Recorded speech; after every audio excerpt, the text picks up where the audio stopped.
দেখুন, আমাদের কাছে খবর আছে কি এক একটা হেলথ কর্মী বা কোনো পলিটিক্যাল লোকের বাড়ির লোকেরা বা তার তার সাপোর্টে একজনে তিনটে হাজিরা চলছে। SWM প্রজেক্টে 19 সাল থেকে এখানে সেগ্রিগেশনের কাজ বন্ধ আছে।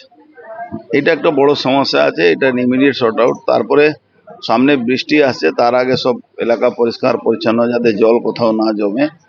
আর কারোর সঙ্গে আমাদের ব্যক্তিগত শত্রুতা নেই। কাজ করলে টাইমলি কাজ করতে আসতে হবে, এনাকে বাড়িতে থাকবো হাজিরা চলবে এটা হবে না। এই ব্যাপারটা খুব সিরিয়াসলি কনসার্ন আছে।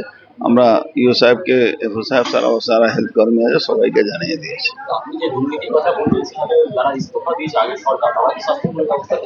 পাবে তো, সবার নামে FIR হবে। যারা এসব করেছে তা কেউ বাঁচবে না, তারা জেলে যাবে, নিশ্চিত থাকুন। অনেক লোক আছে, শুধু এখানে না, ভাটপাড়াতেও এরকম দেখেছি, নর্থ ব্যারাকপুরে এরকম দেখেছি, সব জায়গায় এরকমই হবে। ভাঙতেই হবে, ভাঙবে মানে কি, ভাঙতে হবে। এটা সবার সহযোগিতা নিয়ে ভাঙতে হবে।